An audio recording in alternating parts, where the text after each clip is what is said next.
नमस्कार मंडळी. ज्येष्ठ नागरिकांच्या व्यथांचा सहानुभूतीने विचार करणारा, त्यांच्याशी हितगुज करणारा आणि त्यांना नवी सामाजिक दृष्टी देणारा उत्तरार्ध हा कार्यक्रम. प्रेक्षक हो, या कार्यक्रमात आपलं अतिशय मनपूर्वक स्वागत. आपल्याकडे या आजचा जो कार्यक्रमाचा विषय आहे तो मात्र अतिशय महत्त्वाचा विषय, तुमच्या आमच्या सर्वांच्या जीवनाशी निगडीत असा विषय आहे. तो विषय नेत्रदान. आणि आपल्याकडे या विषयावर बोलण्यासाठी या विषयातले तज्ज्ञ आलेले आहेत. आपल्याला माहितीच आहे, नेत्र शल्य विशारद डॉक्टर तात्याराव लहाने, पद्मश्री तात्याराव लहाने जे डीन आहेत आणि नेत्रदान चळवळीसाठी फार मोठं योगदान त्यांनी दिलेलं आहे. मी त्यांचं या ठिकाणी स्वागत करतो. आणि आमच्यासोबत आहेत आणखी प्रतिभा कुलकर्णी. आणि आपल्याला माहितीच आहे की महाराष्ट्र ज्येष्ठ नागरिक महासंघाशी त्या निगडीत आहेत आणि कोकण प्रादेशिक विभागाच्या त्या महिला प्रमुख आहेत आणि गेली 40 वर्ष त्यांनी रेल्वेमध्ये सेवा केलेली आहे. डॉक्टर की डोळ्यात तेल घालून डोळ्यांची काळजी घेणारे डॉक्टर म्हणून महाराष्ट्रात आणि भारतात त्यांची ख्याती आहे, डॉक्टर तात्याराव लहाने. मला असं म्हणायचं आहे की एक कवी कल्पनेचं आपण जर बघितलं तर डोळे हा विषय घेतला तर आपण चंद्रताऱ्यां पण पोचू शकतो. पण एक डॉक्टर म्हणून तुम्ही डोळ्यांकडे बघता, डोळा कुठल्या अख्खं जग बघत असतो, तो आपल्याला काय दिसतं? नाही, जेव्हा मी कुठल्याही डोळ्याकडे बघतो तर तेव्हा मी कवी म्हणून बघत नाही. मी त्यातला एक वैज्ञानिक किंवा नेत्रतज्ञ म्हणून पाहतो. आणि तो पाहत असताना मला डोळा त्याला आजार आहे किंवा नाही यामध्ये मी पाहतो, किंवा दृष्टी आहे किंवा नाही, किंवा तो रुग्ण माझ्याकडे कसा बघतोय याकडे माझं जास्त लक्ष असतं. आणि तो कसा चालतो यावरून मी ठरवतो की या रुग्णाला काय आजार असू शकतो, म्हणजे अंधत्व आहे किंवा नाही. आणि मग डोळा आल्यानंतर त्याची जी रचना आहे डोळ्याची, रचनेपासून ते त्याच्या आजारापर्यंतच्या सगळ्या गोष्टी मी पाहत असतो. आपण जसं बघतो तसा डोळा नसतो. आपला जे पुढचं बाहुली आपली जी काळी दिसते ती काळी नाही आहे, ती पारदर्शक पडदा असतो आणि त्याला बुबुळ असं म्हणतो. तर जेव्हा आता इथे एक माझ्याकडे हे ठेवलेलं आहे, याच्यावर आपल्याला मी सांगतो की हे जे हे डोळा आहे याच्या पुढे एक बुबुळ असतं आणि हा जो लेअर आहे हा डोळ्याचा बाहेरचा लेअर आहे आणि याच्यामध्ये आत एक पडदा असतो. आणि याच्या पाठीमागे जर आपण पाहिलं तर इथून हा मेंदूला जोडलेला असतो. आणि डोळा जेव्हा बदलायचा आहे तर तेव्हा हे सगळा शाबूत असणं, हे न शाबूत असणं आणि हा सगळा डोळा चांगला असणं गरजेचं असतं. आणि हे चांगला असेल तरच तो डोळा आपण बदलू शकतो, नसता बदलू शकत नाही. म्हणून हा डोळा जेव्हा आपण बदलतो तेव्हा फक्त पुढचा भाग इथं जो बसवतो, म्हणजे बाकीचा भाग जर चांगला असेल, म्हणजे ह्या रक्तवाहिन्या, हे स्नायू, हा डोळा, तर हा पुढचा भाग बदलण्यात येतो. हा सर्व डोळा बदलला जात नाही. आणि हा लहान असेल, याचं मागचं आणि मेंदूचं संपर्क नसेल, पाठीमागचा पडदा खराब असेल, किंवा इथे हा डोळा काचबिंदूने गेला असेल तर डोळ्याला बदलता येत नाही. तर डोळा बदलण्यासाठी हा फक्त बुबुळाचा आजार असणं गरजेचं आहे. आणि तो बुबुळाचा आजार असेल तरच आपण डोळा बदलू शकतो. त्याच्यात वयाची अट वगैरे असते का? असं काय? डोळा बदलण्यासाठी वयाची अट काही नाही आहे. डोळा आपण 1 वर्ष म्हणजे लहान एकदम 3-4 महिन्याच्या बाळापासून ते 100 वर्षाच्या माणसापर्यंत बदलू शकतो. त्याला काही अट नसते. मला सांगा, भारतासारखी जी प्रचंड लोकसंख्या असलेला देश आहे आपला, त्याच्यामध्ये नेत्रदानाची गरज काय सांगाल? नाही, आज कसं आहे की आपल्याकडे जर आपण भारताचं मृत्यूचं प्रमाण पाहिलं तर 70 ते 80 लाख लोकांचा मृत्यू भारतामध्ये होतो. आणि नेत्रदानाचं प्रमाण पाहिलं 49,000 नेत्र गतवर्ष आपल्याला मिळाले नेत्रदान. म्हणजे हे खूप कमी आहे. आणि आज आपली जर गरज पाहिली, आज कमीत कमी 2 लाखाच्या वर गरज आज भारतामध्ये आपलं दरवर्षी 1 लाख तरी डोळे मिळाले पाहिजे. आणि महाराष्ट्रामध्ये 25,000 डोळे मिळाले पाहिजे. पण महाराष्ट्रामध्ये गतवर्षी फक्त आपला 5,000च डोळे मिळाले. तर हे डोळे जास्त मिळण्याची गरज आहे. आणि हे जर डोळे मिळाले नाहीत, आज काय झालेलं आहे आपल्याकडे की श्रीलंकेसारखा देश जो 10,000 डोळ्याची निर्यात करतो आणि भारतासारख्या देशामध्ये मात्र डोळ्याची चणचण भासत आहे. त्यामुळे ही डोळे मिळण्यासाठी नेत्रदानाची चळवळ पुढे जाण्याची गरज आहे आणि लोकांनी पुढे येऊन नेत्रदान करण्याची फार गरज आहे. बरोबर. मला एक दूरध्वनी येतोय, शेखर छत्रे, काळाचौकी. नमस्कार डॉक्टर, मी शेखर छत्रे बोलतोय, काळाचौकी अभ्युदयनगरवरून. हा, बोला. डॉक्टर, मला असं विचारायचं की नेत्रदान कोण आणि कधी करू शकतो, म्हणजे त्याची सक्षमता कशी बघितली जाते आणि याच्यामध्ये नातेवाईकांची त्याच्या काय भूमिका असावी, आणि दुसरं म्हणजे नेत्रदानाचा जर संकल्प केला असेल तर तो कोणाला उद्देशून आणि कोणाकडे द्यावा? धन्यवाद. चित्रे, मला असं वाटतं की नेत्रदानाचा संकल्प करण्यासाठी नेत्रपिढीचा नंबर आम्ही तुम्हाला दिलेला आहे, तिथे तुम्ही संपर्क करा. आणि तिथे संपर्क केल्यानंतर तुम्हाला फॉर्म मिळेल. तो फॉर्म भरून दिल्यानंतर तुम्हाला प्लेस कार्ड मिळतं ते प्लेस कार्ड तुमच्या खिशात ठेवा आणि तुमच्या नातेवाईकाला तुम्ही तसा संकल्प केला आहे असं सांगा, ज्यामुळे आपल्या मृत्यूनंतर नातेवाईक त्याच्यावर जे नंबर लिहिलेला आहे किंवा जवळच्या नेत्रपडीला संपर्क करतील आणि ते डोळे काढून घेण्यासाठी डॉक्टर येतील. हे कोण देऊ शकतो? 1 वर्षापासून ते 100 वर्षापर्यंतच्या प्रत्येक माणसाला नेत्रदान करता येतं. त्यानंतर हा कसा आपण नेत्रदान कसं करायचं? आपण फोन केल्यानंतर ज्यांचं मृत शरीर आहे त्यांचे डोळे जर आपण बंद करून ठेवता आले, तिथले पंखे बंद केले तर डोळे बरेच वेळ चांगले राहू शकतात. 6 तासाच्या अगोदर हा डोळा काढला जातो. काढत असताना सर्वच डोळा काढला जातो असं नाही, तर त्यामध्ये अर्धबुबुळ त्याचं काढलं जातं. तिथे खड्डा पडत नाही किंवा तिथे रक्त येत नाही आणि डोळा काढल्यानंतर तो नेत्रपिढीत घेऊन जातात आणि मग नेत्रपिढीमध्ये त्याचं वर्गीकरण होऊन तो डोळा इतर रुग्णांना बसवला जातो. एक आपण संपर्क बघूया, नंबर्स आपण घेऊया. हां घ्या नंबर पहा आपण 02223750102 जे हॉस्पिटल मुंबई नेत्रपेढी या नंबरवर आपण संपर्क साधून या संदर्भात आपण बोलू शकता. मी कुलकर्णी मॅडमकडे वळणार आहे की आताच डॉक्टरांनी सांगितलं की नेत्रदानाची गरज आहे, तर महासंघ काही या संदर्भात काही हालचाल करतो का, काही ॲक्टिव्हिटीज करतात का? हो, महासंघांच्या जिकडे जिकडे म्हणून ब्रँचेस आहेत, संबंध महाराष्ट्रभर आहेतच. पण मी कोकण विभागामध्ये असल्यामुळे मी बोलते की आम्ही सुद्धा आमच्या महासंघातर्फे वेगळ्या वेगळ्या ठिकाणी जाऊन हे प्रोजेक्ट्स राबवत असतो की जिकडे AGMs होतात तिथे जाऊन आम्ही आवाहन करतो किंवा बायकांची जी शिबिरं होतात, काही दुसरे शैक्षणिक अशी शिबिरं जी असतात त्याच्यामध्येही आम्ही आवाहन करतो की तुम्ही नेत्रदान करा आणि त्याप्रमाणे आम्हाला प्रतिसाद चांगला आहे. अच्छा, मग शिबिरं वगैरे अरेंज करता त्यात किती फॉर्म्स घेतले जातात, किती भरले जातात, तुमचा काय अनुभव आहे?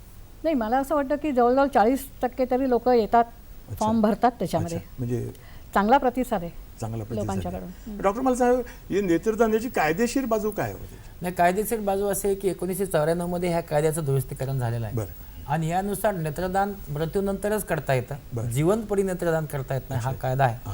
त्यानंतर दुसरी गोष्ट अशी आहे की नेत्रदान आपण करण्यासाठी आपला प्लेस जो आपण भरतो, हा आपला प्लेस भरलेला नसेल तरीही नेत्रदान करता येतं. म्हणजे मृत्यू झाला आणि आपण तसं नाव नोंदवलेलं नाही तरी नातेवाईकांनी जर सांगितलं तर त्यासाठी ते नेत्रदान करता येतं. नेत्रदान करत असताना मृत्यूचा दाखला फार महत्त्वाचा आहे. मृत्यूचा दाखला आणि नातेवाईकांची स्वाक्षरी की आम्ही डोळा देण्यासाठी तयार आहेत, या 2 गोष्टी पाहिल्या जातात आणि त्याच्यानंतर मग डॉक्टर येऊन ते नेत्रदान करतात, नेत्र काढून घेतात. अच्छा अच्छा, ज्या व्यक्तीला डोळा बसवला जातो त्याला किती खर्च येतो?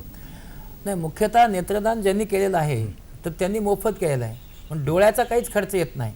पण जेव्हा नेत्रदान आपण करतो तर बसवण्यासाठी काही औषधपाण्याचा खर्च येऊ शकतो, पण शस्त्रक्रियेचा खर्च असू नये अशा प्रकारचा दंड कायद्याने आहे आणि तशा प्रकारचा खर्च येत नाही. रुग्णालयाचा किंवा औषध उपचाराचा खर्च येऊ शकतो, पण रुग्णाला बाकीचा खर्च येत नाही. अच्छा अच्छा, एक दूरध्वनी येतोय, भारत वावळ डोंबिवली.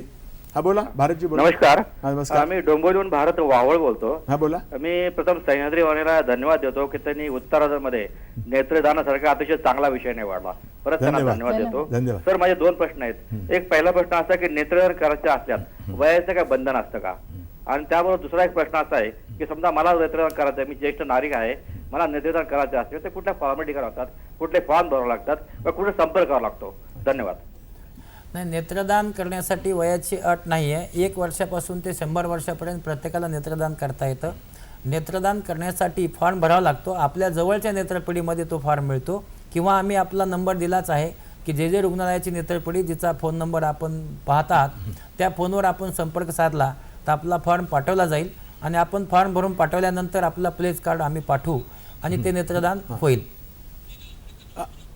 आपण नंबर परत एकदा आपण बघूया, 02223750102 जे हॉस्पिटल मुंबई नेत्रपेढी. मला वाटतं की आपण अतिशय चांगल्या प्रकारे हा नंबर वगैरे देतोय आणि डॉक्टर तात्याराव स्वतः आलेले असल्यामुळे मला असं वाटतं की आज हा कार्यक्रम संपता बरेच लोक आपल्याला सांगणार आहेत की मी नेत्रदान करणार आहे. तर मी आपल्याला असं विचारतो डॉक्टर की मला असं वाटतं की तुम्ही ज्यांना डोळे दिलेत बरं का, त्यांच्या परिवाराला त्यांना झालेल्या आनंदाच्या क्षणाबद्दल सांगा आपण. नाही, परिवाराचा तर आनंद असा आहे की रुग्णाचा परिवाराचा आनंद याला मला असं वाटतं की आनंदाच्या किंवा कुठल्या मराठी भाषेच्या शब्दाच्या पलीकडे तो आनंद असतो. कारण आपण आपलं जे ज्ञान आहे 82% ज्ञान डोळ्यामुळे होतं आणि आपण अंध होऊन पहा आणि आपले डोळे उघडले तर मी असं पाहिलेलं आहे की जी माणसांना पुन्हा दृष्टी लाभ होते तर दृष्टीलाभ झाल्यानंतरचा त्यांचा जो आनंद असतो हा फार मोठा आनंद असतो, कारण त्यांनी एक अक्षरशः ते पूर्ण नवीन जगामध्ये त्यांचं आगमन झालेलं असतं. आणि त्यामुळे दृष्टीदान एवढं मोठं दान याच्यासाठी नाही आहे की हे सर्वात मोठं दान यासाठी आहे की तो मनुष्य जो अतिशय अपंग म्हणून जगत असतो ते अपंगता सोडून एकदमच तो चांगला सशक्त होऊन तो त्यांची कामं करायला लागतो. खूप कारुण्य आहे विषय तुम्हाला सांगतो. मी असं पाहिले की माझ्याकडे जे लोक येतात ते खुर्चीमध्ये बसून येतात, त्यांना ढकलावं लागतं आणि जेव्हा त्यांना डोळा आम्ही बसवतो तेव्हा असं 3-3 वर्षे जी माणसं खुर्चीला खेळून आहेत ते अगदी उठून पळायला लागतात. क्या बात आहे, वा वा, केवढा आनंद आहे हा तुम्हाला. मला सांगा डोळे आणि दृष्टी याच्यात काय फरक सांगाल? नाही, आता तसं 2 गोष्टीची डोळे आणि दृष्टी सांगू शकतो. डोळे आपण जर विज्ञानाने धरलं तर डोळे चांगले असूनही दृष्टी नसते वैज्ञानिक, कारण त्यामधले जे हे आहेत मागचे जे ऑप्टिक नर्व आहेत ती जर खराब असेल तर डोळे असू शकतात पण दृष्टी नसते आणि त्यामुळे ते महत्वाचं आहे. दुसरं म्हणजे आपण याच्यामध्ये अध्यात्मात गेलो तर आपल्याकडे डोळे असतात, दृष्टी असते, पण समाजाकडे बघणे दृष्टी नसते. त्यामुळे अशा प्रकारची 2 दृष्टी आहे, एक वैज्ञानिक दृष्टी आणि एक आध्यात्मिक दृष्टी. तर पुढच्या माणसाकडे पाहण्याची दृष्टी असायला पाहिजे आणि तशी असेल तर सामाजिक काम मनुष्य चांगलं करू शकतो. जसं कुलकर्णी मॅडम करतायत तसं सामाजिक काम करणं गरजेचं आहे. बरोबर. मला मॅडमने विचारायचं आहे, तुम्ही हिरिरीने आलाय या ठिकाणी बोलायला की तुम्ही मगाशी म्हटलं की 40% लोक फॉर्म भरतात, तर त्यांच्यामध्ये महिलांचं प्रमाण किती असतं? तुम्ही स्वतः एक महिलात म्हणून तुम्हाला मुद्दाम प्रश्न विचार. महिलांचं जवळजवळ 30 ते 35% महिला येतात आणि त्या स्वतः म्हणजे जागरूक आहेत की आम्हाला हे नेत्रदान करायलाच पाहिजे. कारण लहानपणापासून त्यांना एक सवय असते. लहान मुलं जन्माला आल्याबरोबर आता सध्या काजळ वगैरे वापरत नाहीत, पण पूर्वीचं असं होतं की त्यावेळेला काजळ घालायचे मुद्दाम. आणि आपल्याकडे गाणं पण आहे की घनश्याम नयनी आला. तर अशा तऱ्हेचं म्हणजे ती जी आता तात्यासाहेबांनी जे सांगितलं की एक आध्यात्मिक दृष्टी आहे की त्याप्रमाणे म्हणजे डोळ्याची निगा राखणं हे आईचं काम आहे किंवा स्त्रीचं काम आहे आणि त्याच्याकरता महिलांचा हा जागरूकपणा जास्त आहे असं मला वाटतं. एक दूरध्वनी येतोय, मोहन कडलासकर, पुणे. हा बोला मोहनजी, बोला. हॅलो बोला. हॅलो हॅलो नमस्कार. मी मोहन कडलासकर बोलतो पुण्याहून. मला तुमचा कार्यक्रम फार आवडतो आणि आजचा विषय तर सर्वात जास्त आवडला. धन्यवाद. माझा प्रश्न असा आहे की जर जे मृत लोक जे आहेत, जे वृद्ध लोक आहेत, हा बोला. त्यांच्या डोळ्याची एफिशियन्सी तशी कमी होत झालेली असते, त्यामुळे नेत्रदान केल्यानंतर त्याचा उपयोग काय होतो? मग हा तुमचा मोहन मला असं वाटतं की त्यांचा प्रश्न झालेला आहे, आपले ऐकलेला आहे. मी एक आपल्याला सांगेन की या प्रश्नाचं उत्तर पण एका छोट्याशा विश्रांतीवर घेऊया. नमस्कार मंडळी, आपलं परत एकदा उत्तरार्धामध्ये स्वागत. या ठिकाणी आपल्यासोबत आहे डॉक्टर तात्याराव लहाने आणि कुलकर्णी मॅडम. मी डॉक्टरांना जो आता जो प्रश्न विचारले त्याचं उत्तर आधी द्या. नाही, यामध्ये त्यांनी जे प्रश्न विचारला की वय जेव्हा जास्त होतं तेव्हा डोळे आपण वापरतो किंवा नाही, हे बघा यामध्ये असं असतं की वयामुळे डोळे खराब होतात असं सांगता येत नाही. आपण जेव्हा डोळे काढतो तेव्हा त्याच्यातल्या पेशी तपासल्या जातात. स्पेक्युलर मायक्रोस्कोप नावाचा मायक्रोस्कोप असतो, त्यामध्ये आपण डोळा ठेवतो आणि पेशी तपासतो. त्याच्या पेशी जर 1,500च्या वर असतील तर त्यामध्ये वयाचा काही प्रश्न येत नाही, पण नेहमीप्रमाणे वय जर जास्त असेल तर ह्या पेशी कमी होत जातात इतकंच. पण असे डोळे आपण वापरतो नक्की नेत्रदान झाल्यानंतर दृष्टी घेण्यासाठी किंवा एखादा आजार झाला असेल एखाद्या रुग्णाला किंवा संशोधनासाठी, तर ह्या डोळ्याचे जे उपयोग आहेत ते संशोधन आहे, शिक्षण आहे, त्यानंतर डोळ्याचे मार लागणे किंवा डोळा फुटणे आहे आणि नेत्रदान म्हणजे डोळा दिसण्यासाठी आहे. असे 4 प्रकारचे उपयोग असतात. त्यामुळे प्रत्येक डोळा उपयोगात येतो, एकही डोळा टाकून दिला जात नाही. मला सांगा डॉक्टर की तुम्ही 1 लाखाच्या वर शस्त्रक्रिया केलेल्या आहेत, नेत्र शस्त्रक्रिया. तर मला सांगा एक डॉक्टर म्हणून विज्ञान आणि श्रद्धांची सांगड कशी घाला? नाही, कसं आहे की आज आपण नेत्रदानामध्ये बसलेलो आहोत आणि मला अवयवदान या गोष्टीचं सांगण्यासाठी मला खूप आनंद असा वाटेल. विज्ञानाचा विचार केला तर की माझ्या दोन्ही किडनी खराब झाल्या आणि माझ्या आईने मला किडनी दिली, त्याला 15 वर्ष झाली आणि मी जिवंत आहे. म्हणून जे लोक बघतायत आज टीव्हीवर त्यांनी हे बघायला पाहिजे की नेत्रदान किंवा अवयवदानानंतर काय होऊ शकतं. म्हणजे मी निर्माण झालो, माझ्या आईने मला किडनी दिली आणि आईने नुसतीच किडनी दिली अशी नाही, तर मी नेहमी सांगत असतो की आई एक अशी गोष्ट आहे की समाजामध्ये सगळ्यात जास्त आपल्या मुलावर दुसरा जन्म देणारी ही आईच असू शकते. आणि म्हणून मी त्यांना नेहमी सांगत असतो की एक परमेश्वराचं रूप जर काही पृथ्वीवर असेल तर ती आई आहे आणि ती आई तिने जेव्हा मला आज दान केलेलं आहे त्यामुळे मी जिवंत आहे. आणि म्हणून मी नेहमी सांगत असतो की विज्ञान आहेच, पण विज्ञानापेक्षाही ही जी श्रद्धा आहे, लोकांची श्रद्धा आहे, अध्यात्म आहे, हे खूप महत्त्वाचं आहे. आणि त्यामध्ये मला असं वाटतं की श्रद्धा असेल तर मग मुलावर आपण ठीक आहे, मुलावर माझी श्रद्धा आहे, तो चांगलं काम करेल म्हणून आईने मला किडनी डोनेट केली. केवढा छान विषय आहे म्हणजे, आणि एक आदर्शाचा विषय. आदर्श आहे. मला एक विचारायचं आहे डॉक्टर आपल्याला, की इतक्या सगळ्या म्हणजे अवयवांच्या मध्ये आपण जे प्रावीण्य मिळवलं ते नेत्रामध्येच मिळवलं, तर तिथेच वळावं असं आपल्याला का वाटलं? तुझ्या डोळ्यावर डोळा का होता असं त्यांनी विचारलं. मी तुम्हाला खरं सांग का प्रतिभात आहे की तुम्ही जे मला विचारलं ना की तुम्ही डोळ्याकडे का आलो, खरं म्हणजे मला हाडाचा डॉक्टर किंवा लहान मुलांचा डॉक्टर व्हायचा होता. पण तिथे मला जेव्हा शिकण्यासाठी तेव्हा मला तिथे पैसे मिळत नव्हते. मला रजिस्ट्रेशन मिळालं होतं पण स्टायपंड मिळत नव्हता. माझं तिथे मेरिट कमी पडत होतं आणि डोळ्याकडे मला स्टायपंड मिळत होता.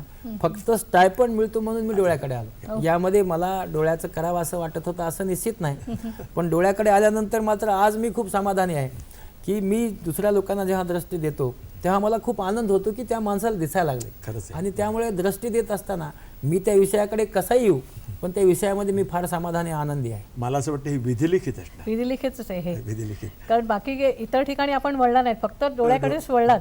आणि ह्याचा फायदा बाकीच्या सगळ्या जनतेला होतोय, आमच्यासारख्या ज्येष्ठ लोकांना होतोय, लहान मुलांना होतोय. आजकाल आपण टीव्हीकडे बघतो की टीव्ही बघत असतात सगळी मुलं, कार्टून बघतात, पण लहानपणापासून त्यांना शाळेमध्ये पण कॉम्प्युटर करायला लागतो, त्याच्यामध्ये चष्मा लागतो. पण हेच म्हणजे आपल्यासारखे लोक या चष्म्याच्या विषयाकडे किंवा डोळ्याकडे वळलात म्हणून आमच्या लोकांचं खूपच म्हणजे तुम्ही म्हणजे आम्ही ऋणी आहोत तुमच्याकरता किंवा तुम्ही वळलात त्याच्याबद्दल. ऋणी आहात ते मान्य, पण आता मला एक सांगा, तुम्ही आणि तुमच्या कार्यकर्त्यांनी नेत्रदान केलेलं आहे का? हो, आमच्यामध्ये काही कार्यकर्ते आहेत की ज्याने नेत्रदान म्हणजे स्वतः, हो मी स्वतः पण लिहिलेलं आहे, माझ्या मिस्टरांनी पण लिहून दिलेलं आहे की आम्ही नेत्रदान करणार आहोत.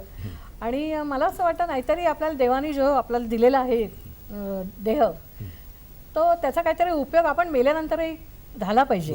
कारण आपण म्हणतो की गायीचा सगळा उपयोग होतो, गायीच्या शिंगापासून, खुरापासून, तिची कातडी म्हणा किंवा अगदी शेपटीचे केस असतात त्याचा सुद्धा उपयोग होतो. मग आपण कमीत कमी डोळे दिले तर काय होतं? बरोबर, कोणीतरी जग पाहिल ना त्या डोळ्यांनी जे जग बघणार आहे. बरोबर, म्हणजे ही जी ईश्वराची सृष्टी आहे ते बघायचा अधिकार प्रत्येकाला आहे. आणि तो जर आपण कोणाला मिळवून दिला तर ते नक्कीच पुण्याचं काम आहे. मला सांगा, ज्येष्ठ नागरिक अतिशय समजूतदार आहे, मॅच्युअर्ड आहे, त्याला विषयाची खोली माहिती आहे, डेप्थ माहिती आहे. असं असताना नेत्रदान करणाऱ्यांची संख्या का वाढत नसेल? म्हणजे मानसिकता कशी बदलायची? मानसिकता खरं त्यांनी बदलायला पाहिजे. कारण आपण ज्या वेळेला असं म्हणतो की नेत्रदान मला करायचं आहे, पण इतर जे वारसदार असतात त्यांच्या मृत्यूनंतरचे, त्यांना असं कुठेतरी वाटतं की नाही, माझ्या वडिलांचं मला डोळे नाही द्यायचे. आणि त्यांनी जर ऑब्जेक्शन घेतलं तर आम्ही काही करू शकत नाही, कारण भावनिकता ही जी असते ती त्याच्यावर, भावनेच्या बंधनावर कायदाही काही करू शकत नाही. आणि नागागोऱ्यांची तर केस आपल्याला माहिती आहे की त्यांनी लिहून दिलेलं होतं, एवढा मोठा प्रसिद्ध माणूस, आणि त्याच्याकरता त्यांनी लिहून दिलेलं असताना सुद्धा त्यांच्या मुलींनी अमेरिकेवरून त्यांनी ऑब्जेक्शन घेतलं आणि सांगितलं की नाही, माझ्या वडिलांचे डोळे मी नेत्रदान करून देणार नाही. आणि त्यामुळे करू नाही शकले. अशी गोष्ट ही केस मुख्य म्हणजे कसं आहे की नेत्रदानामध्ये आपण जे असं म्हणलं की आपल्या ज्या भावना आहेत, भावना असणारी माणसं असावी, माझी काही अडचण नाही त्याला. पण आपल्याकडे नेत्रदान नाही व्हायचं कारण अंधश्रद्धा आहेत.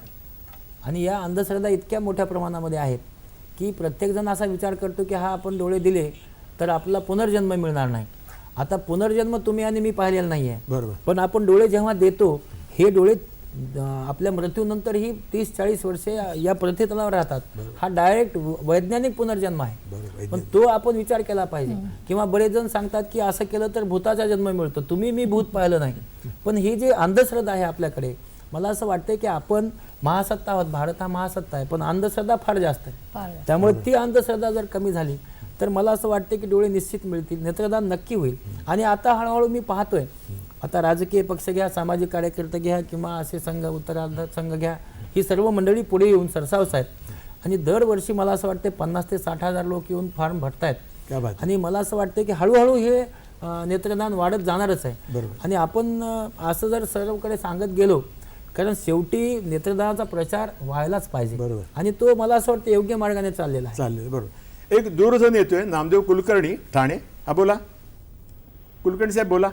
मी नामदेव कुलकर्णी, ठाणे. बोला. वरून बोलतोय. हा नेत्रदानाचा विषय सह्याद्रीवाणी घेतलाय याबद्दल धन्यवाद. मला असं विचारायचं की ज्यांना एड्स, कॅन्सर सारखे असाध्य रोग आहेत किंवा स्वाईन फ्लू, डेंग्यू सारखे संसर्गजन्य रोग आहेत, ते नेत्रदान करू शकतात का? नाही, आता यामध्ये जे आहे की नेत्रदान कोण करू शकत नाही हे महत्त्वाचं आहे. की ज्यांना HIV किंवा एड्स आजार झालेला आहे, ज्यांना कॅन्सर आहे की रक्ताचा कॅन्सर किंवा डोळ्याचा कॅन्सर आहे, किंवा ज्यांना कावीळसारखा म्हणजे आपलं आजार होऊन मृत्यू झालेला आहे, त्याला आपण म्हणूया की सगळ्या शरीरामध्ये त्याचे जंतू झालेले आहेत, तर अशा लोकांना नेत्रदान करता येत नाही. पण आपण आता स्वाईन फ्लू, डेंग्यू असं म्हणाले तर यामध्ये नेत्रदान करता येतं, त्याची फार मोठी अडचण नाही. ज्यांना मधुमेह आहे त्यांना नेत्रदान करता येतं, ज्यांना रक्तदाब आहे त्यांना करता येतं, ज्यांच्या डोळ्याची शस्त्रक्रिया झालेली आहे पण आणि पुन्हाही त्यांना नेत्रदान करता येतं, ज्यांना नेत्र शस्त्रक्रिया करून नेत्र बसवलेले आहेत त्यांनाही नेत्रदान करता येतं. म्हणून 1 वर्षापासून ते 100 वर्षापर्यंत कोणालाही नेत्रदान करता येतं. त्यामध्ये जे काही गोष्टी सांगितल्या की डोळ्याचा आजार असणे, कॅन्सर असणे आणि HIV असणे किंवा एखादं बॅक्टेरियमिया आपण म्हणतो त्याला, अशा काविळीमध्ये आजार झाल्यानंतर अशा लोकांना सोडून बाकी सर्वांना नेत्रदान करता येतं. अजून एक दूरध्वनी येतोय, रेखा लेले, अंधेरी. बोला बोला रेखाजी, बोला बोला. नमस्कार. हो, नमस्कार. चांगला विषय घेतल्याबद्दल. धन्यवाद. या विषयाबद्दल मला 2 मनात कल्पना आहेत. सांगा. म्हणजे आमच्या घरी माझ्या सासूबाईंनी पण केलं होतं हे नेत्रदान, बरं. मरणोत्तर त्यांचं झालेलं आहे, आमचे फॉर्म भरलेले आहेत.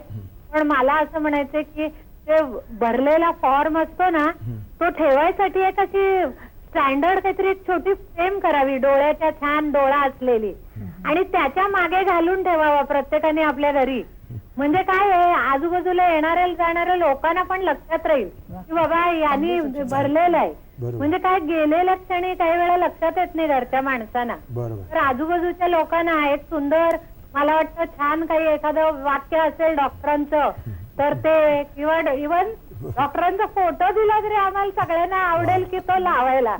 आणि आणखी एक आहे की असाच कार्यक्रम आता तुम्ही करताय, त्याच्या पाठोपाठ एक कार्यक्रम करा, नेत्रदान घेतल्यामुळे ज्यांना डोळे आले ते त्यांची मुलाखती विशेष कधी होत नाहीत सर. म्हणजे काय, लोकांना कळेल ना, नाही बाबा याला दिसलं, याला दिसलं, याला दिसलं, म्हणजे मग ती एनकरेजमेंट जास्त होते. म्हणून एवढं सांगायचं होतं. आम्ही डॉक्टरांचे खूप खूप ऋणी आहे साहेब. मला असं वाटतं की तुमची सूचना चांगली आहे, डॉक्टर बोलणारच आहे या विषयावर. पण मी असं म्हणेन की तुम्ही जी सूचना आहे की ज्यांना नेत्र मिळालेले आहेत अशांच्या पण मुलाखती आपण म्हणजे भविष्य काळात करूया. डॉक्टरने एखादा चांगला विचार सांगावा. आजचा जो प्रश्न कसं आहे की याच्यातला सगळ्यात चांगला विचार असा आहे की मरावे पडी नेत्ररूपी उरावे. म्हणजे आपण नेहमी असं म्हणतो की आपलं नेत्र आहे हे मागे ठेवून जर असं झालं, आणि नेत्रदान एवढं मोठं दान नाही, नेत्रदान हे महादान आहे. तर मला असं वाटतं की असं आपण जर लिहून ठेवलं तर काही चांगली गोष्ट आहे. आणि अशी कल्पनाही चांगली आहे की डोळ्याचं चित्र काढून ठेवावं, नेत्रदान करा असं म्हणावं. आणि मला असं वाटतं की जोपर्यंत हा समाज पुढे येणार नाही, म्हणजे तुमच्यासारखी माणसं जसं सांगतात, त्यामुळे नेत्रदान निश्चितच वाढेल असं मला वाटतं. डॉक्टरांचं कार्य, डॉक्टरांचं एकूण सगळं बघितल्यानंतर, पसारा बघितल्यानंतर मला एक गोष्ट जाणवली की लहान शब्द हा मोठा शब्दापेक्षा मोठा का असतो ते लहानांच्याकडे बघितल्यावर. मला सांगा डॉक्टर की तुम्ही आणि तुमच्या परिवाराने नेत्रदान केलेलं आहे? हो, आम्ही जेजेच्या मंडळीने केलंय का? नाही, आमच्याकडे सर्व जेजे मध्ये काम करणारे किंवा परिवार सर्वही नेत्रदान केलेलं आहे. बरं. आणि नेत्रदान करण्यासाठी आम्ही दरवर्षी असे कमीत कमी मला असं वाटतं 50 ते 60 कार्यक्रम घेतो. तिथे जाऊन आम्ही समजावून सांगतो नेत्रदान काय आहे, किती लोकांना दृष्टी लाभ झालेला आहे, नेत्रदानात आपण काय करतो, आणि अशा प्रकारच्या फॉर्म भरून घेण्याचं काम जिथे जिथं त्यांनी ठेवलेलं डोनेशन द्यायचं तिथे जाऊन आम्ही भरून घेतो. आणि जास्तीत जास्त लोकांपर्यंत गेलं पाहिजे किंवा तुम्ही नेत्रदान करा. याच्यासाठी मला असं वाटतं की जे विभागाचा जो काम आहे ते खूप आहे. कारण नेत्रदानावर आम्ही स्लाइड शो करतो, नेत्रदानावर आम्ही असे लेक्चर देतो. आता कालच आम्ही पनवेलला दिलं किंवा काल पुण्याला दिलं, तर लेक्चर देऊन काल पनवेलला रॅली काढली होती किंवा तुम्ही नेत्रदान करा. डॉक्टर हळदीपूरकर, डॉक्टर हळदीपूरकर म्हणून आहे, त्यांनी खूप चांगली रॅली काढली होती. मला असं वाटतं की जोपर्यंत सर्वजण समोर येणार नाहीत तोपर्यंत हे नेत्रदान होणार नाही. पण आता हळूहळू मी एक पाहिलं की भीती निघून चाललेली आहे, आणि लोकांच्या मनातली भीती एकदा निघून गेली की हळूहळू नेत्रदानाला सुरुवात होणार. विचार पोचतोय तो. मी एक असा प्रसंग सांगतो की आमच्याकडे एक दोन मुली वडिलांच्या, ते 10 आणि 12 वर्षांच्या अंध आल्या होत्या. आणि तेव्हाच एक आई तिच्या मुलीला घेऊन बसली होती, ग्रँट रोडला राहते ती, आणि ती 3 वर्षाचं बाळ मी औषध देऊन घरी पाठवलं. दुसऱ्या दिवशी सकाळी ते बाळ 3ऱ्या माळ्यावरून खाली पडलं. खाली पडल्यानंतर ते बाळ मृत्यू झाला. आईने काय केलं पाहिजे? तर मी तेव्हा आई पुन्हा पाहिली की तिने काल पाहिलं होतं की त्या 2 मुली अंध आहेत, त्यांना दिसत नाही, आणि डॉक्टर त्यांना सांगत होते की तुम्ही लवकर नाही आणलं. तर ते बाळ असंच घेऊन ते जेजे मध्ये आल्या आणि त्यांनी सांगितले की याचे डोळे काढा आणि त्या मुलींना बसवा. म्हणजे आज प्रगती नक्कीच होते की लोकांच्या मध्ये हे जागृती होत आहे आणि लोक डोळे देण्यासाठी पुढे येत आहेत. आणि मला असं वाटतं की असे जर पुढे आले तर भारतामध्ये आपण पाहिलं की लोक दानी आहेत. कर्ण भारतामध्ये जन्मले म्हणून लोक खूप दानी आहेत. फक्त दान करावं लागतं, हे दान गरजेचं आहे, अशी गरज त्यांच्यापर्यंत पोहोचणं फार गरजेचं आहे. आणि म्हणून असे कार्यक्रम जर घेतले आणि प्रत्येकापर्यंत ही गरज पोहोचली तर मला असं वाटतं की लोक दान करायला निश्चितच पुढे येणार आहेत. फक्त एकच आहे की नेत्रदान करायचं असतं, कसं करायचं असतं, कुठं जायचं असतं, ह्या ज्या किचकट गोष्टी आहेत ह्या त्यांच्या, आणि ह्या कधी आहेत? दुःखाच्या वेळेस, त्यावेळेस खूप दुःख झालेलं असतं आणि अशा वेळेसच आपण डोळे मागत असतो. त्यामुळे ह्या वेळेस अशा प्रसंगी नेत्रदान करण्याचं विसरून जाणं निश्चित शक्य आहे. आणि म्हणून सामाजिक काम करणाऱ्या लोकांचं हे काम आहे की आधी त्यांना जागरूक करा. आधी आणि त्यावेळेसही मृत्यू झाल्यानंतरही त्यांना समजावून सांगणे की तुम्ही डोळे तुम्ही द्या म्हणून. बरोबर. पांडुरंग गायकवाड चेंबूरून बोलतायत. हा बोला. हॅलो. बोला. हॅलो, नमस्कार. नमस्कार. मला डॉक्टर साहेबांना असा प्रश्न विचारायचा आहे की रेटिनायटिस पिगमेंटोसा यांच्यामुळे ज्यांची दृष्टी गेली आहे किंवा जात आहे त्यांना नेत्रदानाचा काही फायदा आहे का? नाही पांडुरंगराव, तुम्ही जो रेटिनायटिस पिगमेंटोजा विचारलं, हा अनुवंशिक आजार आहे. या अनुवंशिक आजारामध्ये एकच गोष्ट महत्त्वाची आहे की लग्न करत असताना काउन्सिलिंग करून लग्न झालं पाहिजे, नाही तर पुढच्या पिढीत तो जाणार नाही. आणि यावर संशोधन चालू आहे, यावर आणखी उपाय निघाला नाही.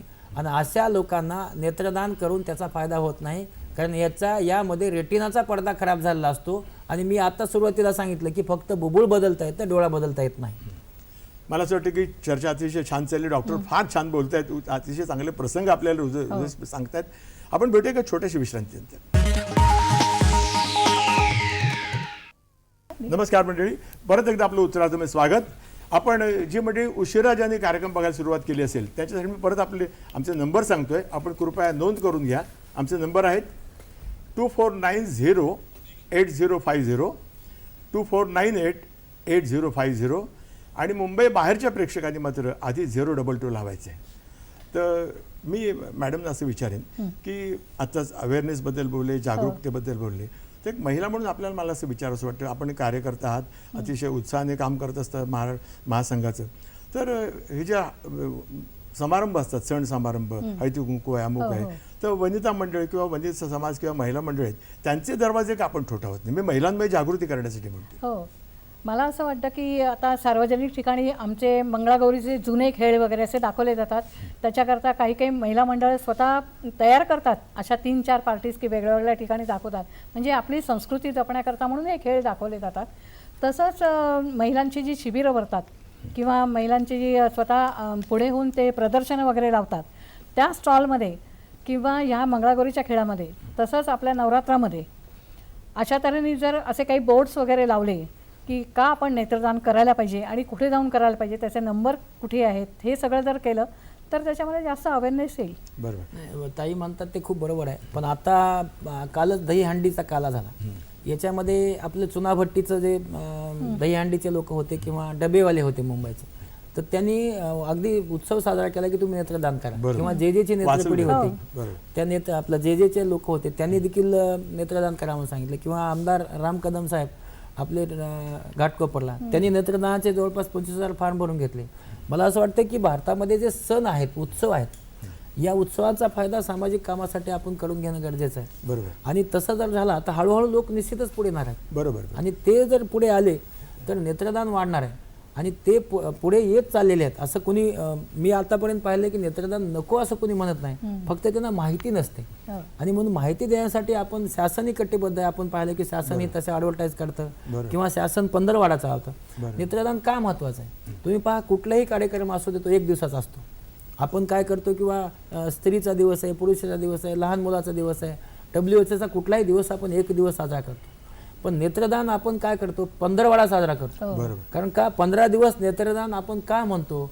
कारण नेत्रदान हे अतिशय आवश्यक असं दान आहे आणि म्हणून त्याला 15 दिवस आज जागतिक लेवलला आपण दिलेले आहेत. त्याचं कारणच असं आहे की नेत्रदान जे आहे ते खूप महत्त्वाचा विषय आहे आणि म्हणून 15 दिवस जर आपण सांगत राहिलो नेत्रदान करा तर त्याच्यामध्ये निश्चित वाढ होणार आहे. बरोबर. आणि नेत्रदान मला असं वाटतं की आपण जर पाहिलं 2000 मी पाहिलं त्यावेळेस नेत्रदान फक्त 10,000 होतं. तर त्याचं आता जवळपास या 10 वर्षात 50,000वर गेलेलं आहे. तर पुढच्या 10 वर्षामध्ये का असत नाही पण 1 लाखापर्यंत नेत्रदान लाख क्रॉस करू आपण. मला असं वाटतं. बरोबर. एक दूरध्वनी येतोय, आपण बघूया. हा सांगा, बोला. हॅलो. हा बोला. हॅलो. हा बोला बोला. नमस्कार. मी सातारून प्रल्हाद पटवर्धन बोलतोय. मला डॉक्टर साहेबांना विचारायचंय. हा विचारा. हा की ज्याचं ह्याचा काचबिंदू किंवा मोतीबिंदूचं जर ऑपरेशन झालं असेल तर त्यांना नेत्रदान करता येतं का? मी नेत्रदानाचा फॉर्म भरलेला आहे ऑलरेडी. काचबिंदूचं ऑपरेशन झालं असेल किंवा मोतीबिंदूचं झालं असेल अशा लोकांना नेत्रदान करता येतं.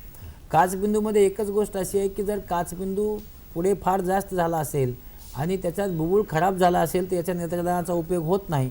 पण नेत्रदान निश्चित दोन्ही आजारात आणि मोतीबिंदूमध्ये तर करता येतच येतं. म्हणून दोन्ही आजारांच्या माणसांना नेत्रदान करता येतं. बरोबर आहे.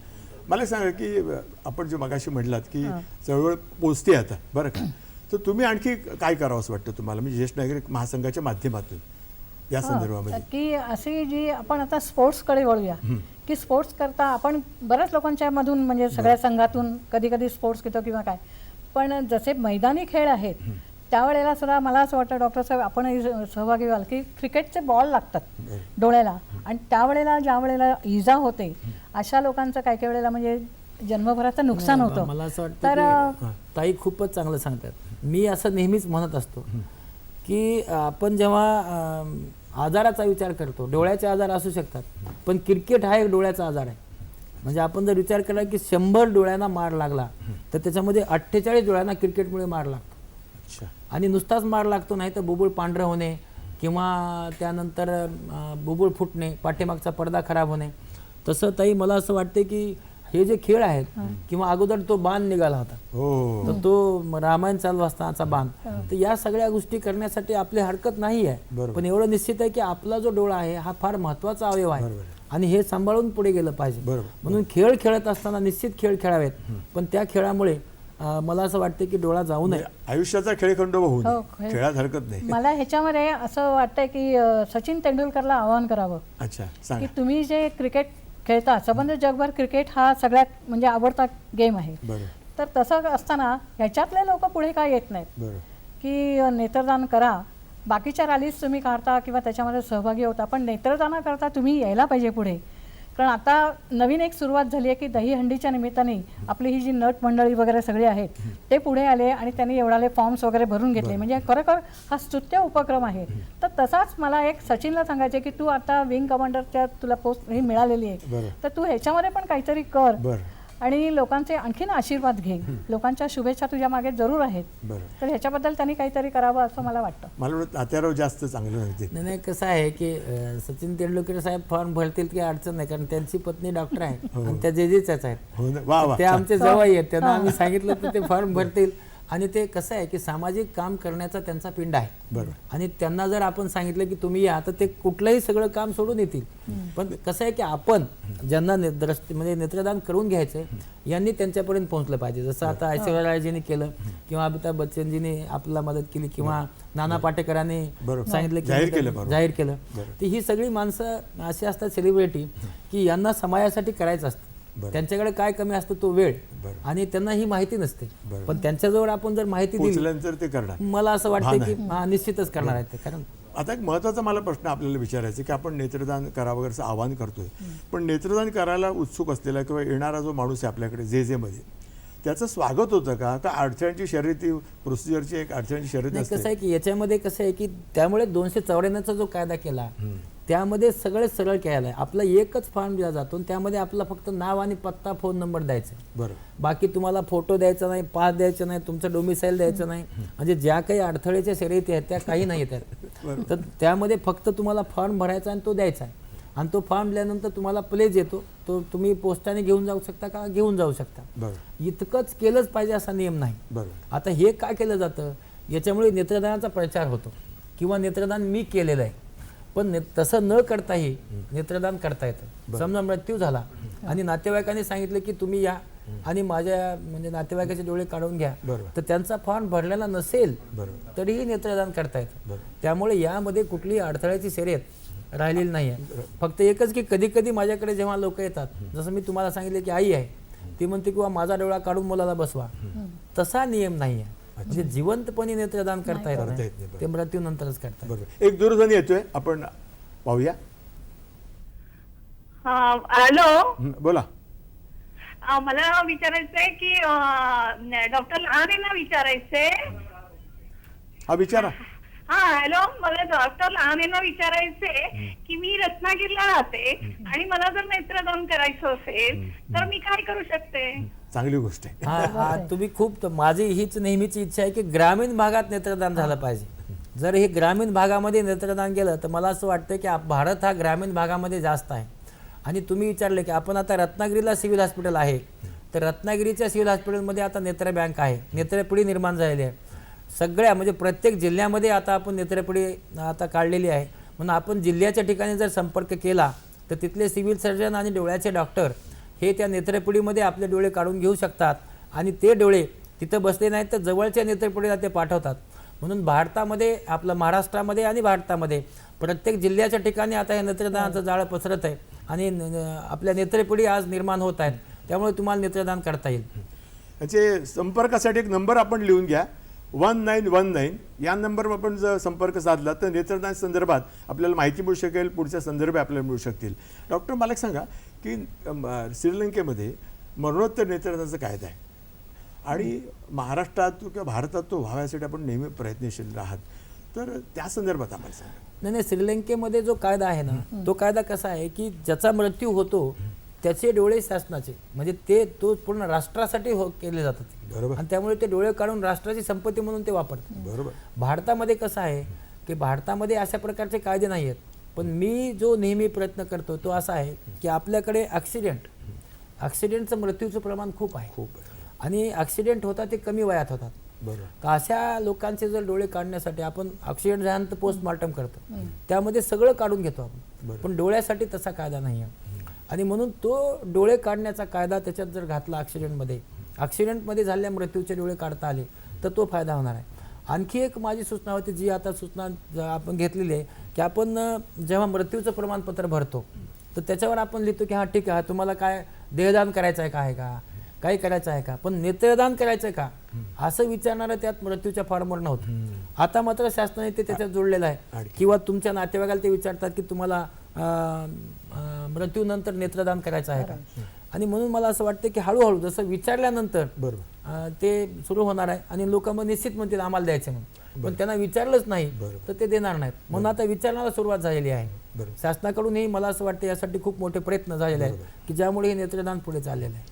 एक दूरध्वनी येतोय, आपण तो घेऊया. हां हां हॅलो. हां, बोला. हा, मी आशा कुलकर्णी भिवंडीहून बोलते. नमस्कार.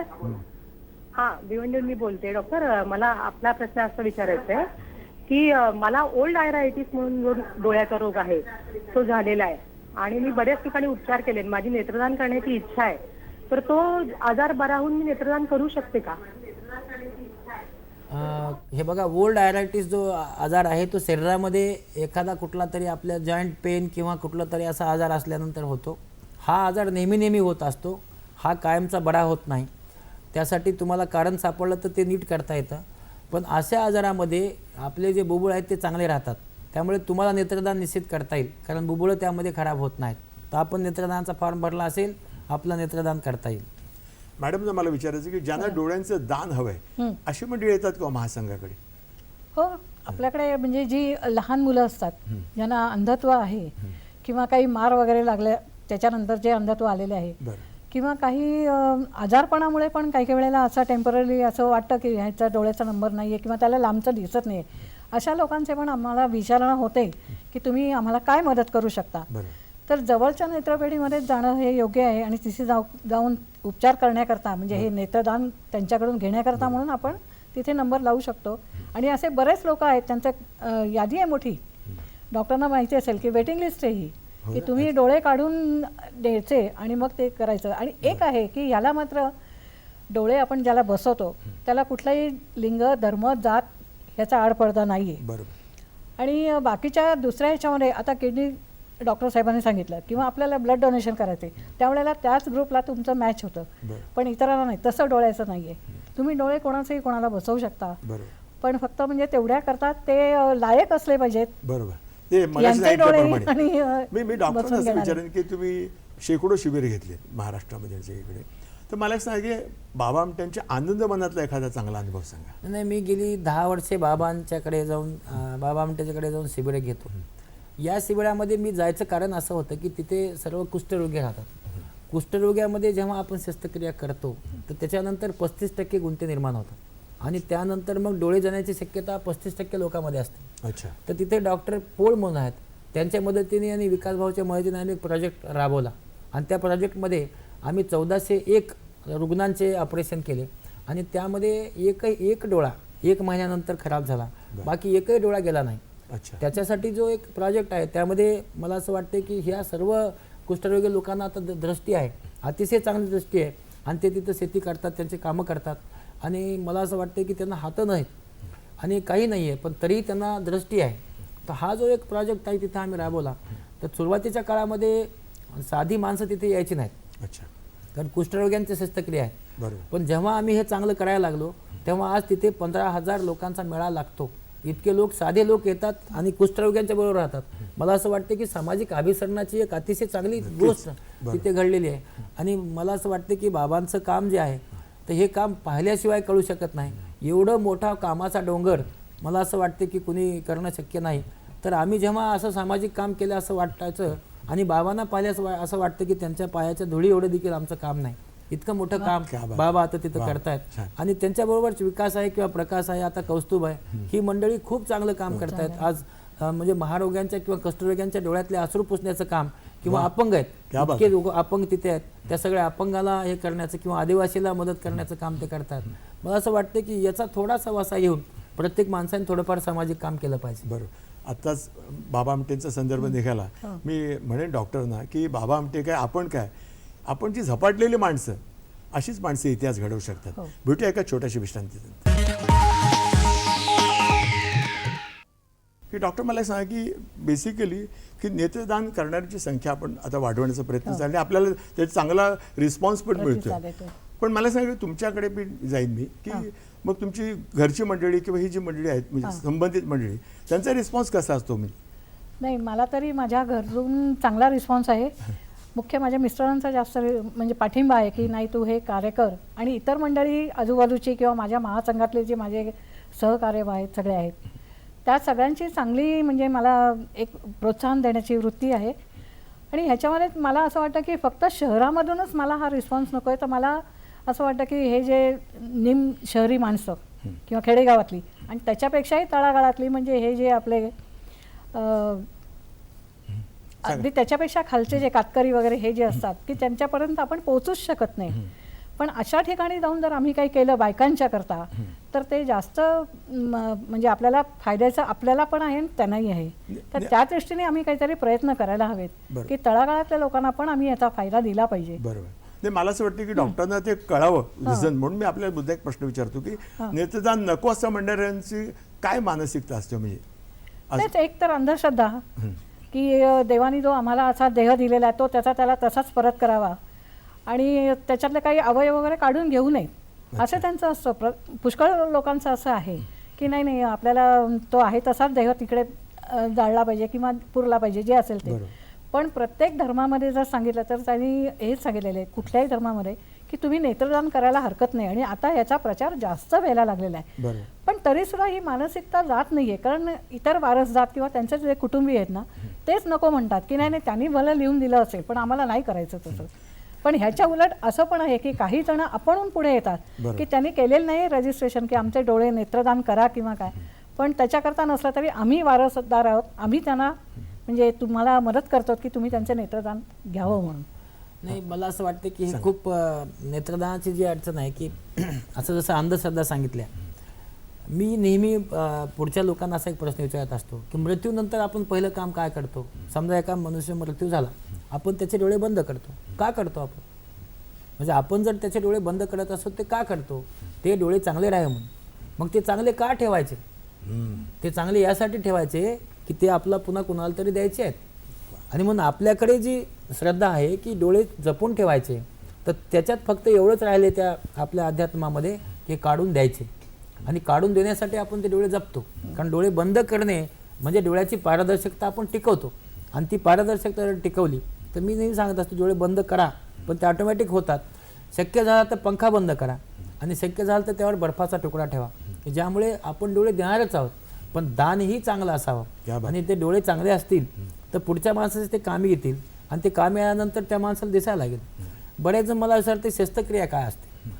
डोळ्याचा जो बुबुळ आहे तो बुबुळ काढून त्या बुबुळाचा 7.5 मिलीमीटर 8 मिलीमीटर किंवा 8.5 9 मिलीमीटरचा भाग कापला जातो. आणि तो कापून जो बुबुळाचा पांढरा झालेला भाग आहे टिक, ती टिक आपण काढून टाकतो. आणि त्यानंतर आपण त्याला टाके घेतो. आणि टाके घेतल्यानंतर हे टाके आपण त्याचे 6 महिन्यानंतर काढून टाकतो. एवढं निश्चित आहे की हे जेव्हा बुबुळ आहे त्याला रक्तवाहिन्या नसतात. त्यामुळे जसं आता ताईंनी सांगितलं की त्यामुळं ह्याचं मॅचिंग आपण जसं क्रॉस मॅच करतो तसं मॅचिंग करावं लागत नाही. कुठल्याही धर्माचा, कुठल्याही समाजाचा, कुठल्याही वयाचा डोळा कुठल्याही माणसाला बसवता येतो. फक्त ज्यांचं वय 20 वर्षापेक्षा कमी आहे अशांच्यासाठी पेशी जास्त लागतात. 20 वर्षापेक्षा जास्त असेल त्याच्यापेक्षा पेशी कमी लागतात. म्हणून एवढंच आहे की वयाचा थोडासा फरक पडू शकतो, पण बाकी कुठल्याही जाती धर्माचा या नेत्रदानावर परिणाम होत नाही. एक दूरध्वनी येतोय. शंकर अंकुश, उस्मानाबाद. हा बोला बोला शंकरराव, बोला. हा बोला. बोला. नमस्कार सर. मी सर माझी एक अशी समस्या होती. बोला बोला. माझ्या पत्नीचा उजव्या डोळ्याचा नंबर सर -11 आहे आणि डाव्या डोळ्याचा -5 आहे. तर लेझर शस्त्रक्रिया केल्यानंतर पुढे काही मोतीबिंदू वगैरे अशी समस्या येऊ शकते का? नाही, यामध्ये हा मुख्यतः आता नेत्रदानाचा कार्यक्रम आहे, पण आपण विचारलं म्हणून सांगतो की नाही, आपण लेझर शस्त्रक्रिया केल्यानंतर मोतीबिंदू वगैरे होत नाही, आपण ते करून घेऊ शकता. पण तसं केल्यानंतर नेत्रदान करा, हे मला जास्त महत्त्वाचं वाटतं. मला सांग, नेत्रदान संदर्भात भारतामधले कुठलं राज्य आघाडीवर भारतात? नाही, आता तरी मला असं वाटतं की तामिळनाडू आघाडीवर आहे, म्हणजे सगळ्यात जास्त डोळे तिथे मिळतात. आणि त्यानंतर महाराष्ट्र आघाडीवर आहे. आपल्याकडे डोळे मिळतात. आणि आता सगळीकडेच म्हणजे भारत देशामध्ये सगळीकडेच एक नेत्रदानाची चळवळ खूप मोठ्या प्रमाणावर आज चाललेली आहे. आणि त्यामध्ये शासन म्हणजे आपलं महाराष्ट्र शासन आणि केंद्र शासन या दोन्हीच्या ठिकाणाहून फार मोठा असा त्यासाठी करण्यासाठीचा प्रतिसाद मिळत आहे. आणि त्यामुळे हे नेत्रदानाची चळवळ पुढे जाणारच आहे. आणि ती आता कसं आहे की हळूहळू पुढे सरकते. आपण जर आज पाहिलं तर जैन समाज किंवा मारवाडी समाज हे 2 समाज जास्त नेत्रदान करतात. पण आता आपण पाहिलं तर सगळ्याच प्रकारचे समाज पुढे येऊन नेत्रदान करायला लागले आहेत. आणि असं जर झालं तर मला असं वाटतं की नेत्रदानाची चळवळ पुढे जाणार आहे आणि लोकांना डोळे निश्चित मिळतील. आज काय पाहिलं की महाराष्ट्रामध्ये आज 25,000 डोळ्यांची गरज आहे, पण आपल्याकडे किती मिळतात? 5,000. पण ते 20,000 लोक ज्यांना दृष्टी येणार आहे पण त्यांना आपण देऊ शकत नाही, कारण डोळे नाही आहेत. म्हणून सर्वांनी जर डोळे दिले तर हे जे अंध आहेत लोक, जे वाट बघतात डोळ्याची, त्यांना दिले तर त्यांना दिसायला लागेल. आणि असं दान करावं असं आपल्या सर्वात ह्याच्यात लिहिलं आहे की बुवा, तर तुम्ही पुराणात लिहिलं आहे किंवा आपल्या सगळ्या ग्रंथात लिहिलं आहे, तर नेत्रदान करा. आणि केल्याने मला असं वाटतं की ते जे अंध लोक आहेत त्यांना दृष्टी लाभ होईल. आणि दरवर्षी जर 25,000 डोळे महाराष्ट्रात मिळाले तर मला असं वाटतं की 4 वर्षात महाराष्ट्रामध्ये अंध कोणी, बुबुळासाठी अंध कोणी राहणार नाही. एक शेवटचं मी आपल्या विचार थोडक्यात सांगा की ज्येष्ठ नागरिक अजूनही उद्युक्त होत नाही, म्हणजे आपल्याला जो फिगर पाहिजे त्या विषयामध्ये, तर त्यांना एक शेवटचं अपील काय करणार? स्पॉट ऑफर काय द्या? ताई, मला एवढंच म्हणायचं की ज्येष्ठ नागरिक जे आहेत तर त्यांनी जसं देहदान आहे, किडनी दान आहे किंवा नेत्रदान, याच्यासाठी समोर येणं फार गरजेचं आहे. आणि मला असं वाटतं तुम्ही जर त्या समोर आलात, जसं तुम्ही आज म्हणताय, तर तुम्ही हा प्रचार करून जर सगळ्याला समोर आणलं तर फार चांगलं होईल. तर तुम्ही काय कराल असं मला वाटतं, तुम्ही काय कराल त्याच्यासाठी? जास्तीत जास्त लोकांना आपण म्हणजे ह्या नेत्रदानाविषयी महत्त्व पटवून द्यायचं, एक ते झालं. आणि जिथे जिथे म्हणून नेत्र तपासणीसाठी जातील किंवा डोळ्याच्या ऑपरेशनसाठी जातील तिथे जाऊन ह्यांना सांगायचं की तुम्ही आता हे ऑपरेशन करून घेताय, तुम्हाला चांगलं दिसावं म्हणून, तर हेच डोळे पुन्हा दुसऱ्यांना तुम्ही द्या. म्हणजे तुम्ही एक ती जनजागृती पण होईल आणि तुमचंही काहीतरी पुण्यकर्म होईल. कारण शेवटी आम्ही ज्येष्ठ झाल्यानंतर आम्हाला असं वाटतं आता हे संसार आमचा पुष्कळ झाला, आता आम्ही पारमार्थिक असं काहीतरी करावं. तर असं हे नेत्रदान हे श्रेष्ठ दान आहे असं मला वाटतं. हे कसं आहे की मला असं वाटतं की ताई तुम्ही खूप चांगलं सांगितलं की या वयामध्ये आपण आतापर्यंत जगलो, पण आता पुन्हा जर आपण आशीर्वाद घेतले तर ते आशीर्वाद आपल्याला आपल्या पिढीला पुढे लागणार आहेत. आणि आशीर्वाद एवढं मोठं काही नसतं. तर मला असं वाटतं की नेत्रदान करून जर आपण आशीर्वाद घेतले, किडनी देऊन किंवा देहदान करून, की ज्या गोष्टीचा पुढे आपला उपयोग नाही आहे त्या गोष्टीचा जर इतरांना उपयोग असेल तर ती उपयोगासाठी आपण द्यावी. आणि तुम्ही जर पुढे आलात सगळे मला असं ज्येष्ठ नागरिक संघ, तर या ह्याच्यामध्ये कारण त्यावेळेस निस्वार्थी भावना झालेली असते आणि निस्वार्थीपणे जर तुम्ही हे दान केलं तर आजची जी आपली अडचण आहे ती निश्चित दूर होईल. आणि मला असं वाटतं की तुम्ही चांगला सांगितलं की आम्ही ते निश्चित करू. मी समारोप करताना एवढंच म्हणेन की आज नेत्रदान सारखा विषय आणि डॉक्टर लहाने आज यासाठी बोलायला आले. मला असं वाटतं की उत्तरार्ध हा कार्यक्रमाचा खरा सन्मान आज होतोय असं मी मानतो. आणि या विषयाला फार मोठी चालना आज मिळणार तुम्हाला सांगतो. याचं पहिलं कारण असं, मी स्वतः असं मानतो, मी तुम्हाला विचारलं तुम्ही नेत्रदान केलंय का, तुम्ही नेत्रदान केलंय का, आणि मला असं वाटतं की खारीचा वाटा म्हणून आता माझ्याकडे प्रश्न आहे की what you are doing now, it is my turn. आणि मी आपल्याला सांगू इच्छितो आणि सगळ्यांना सांगू इच्छितो की तात्यारावांचं जे कार्य आहे ते मी पाहिलं, स्वतः त्यांना भेटलो अनेक वेळा आणि त्यांचं कार्य मला माहिती आहे. आणि त्यांनी जे अपील केलेलं माझ्या काळजाला जितकं भेटलेलं आहे की मी आज या ठिकाणी माझ्या स्वतःच्या संदर्भातला वैयक्तिक नेत्रदानाचा निर्णय या ठिकाणी जाहीर करतो. मी लवकरच डॉक्टरांकडे जाऊन तो फॉर्म वगैरे भरणार आहे. किंवा मला असं वाटतं की यात एक मला सुचवं असं वाटतं की फार मोठी प्रत्येकाने कामगिरी करायची गरज नसते, पण ज्याने नेत्रदान केलंय त्यांनी आणखी एकाला उद्युक्त केलं तरी सुद्धा खूप मोठं काम होईल, लाखो डोळे आपल्याला मिळू शकतील. तेव्हा मी या ठिकाणी या नोटवर मी हा कार्यक्रम समारोप करतो.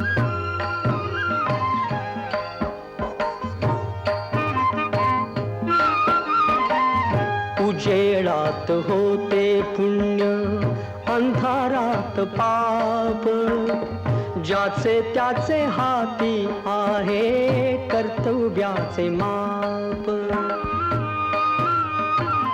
दुष्ट दुर्जनांची कैसी घडे लोकसेवा, उघडदार देवा आता उघडदार देवा.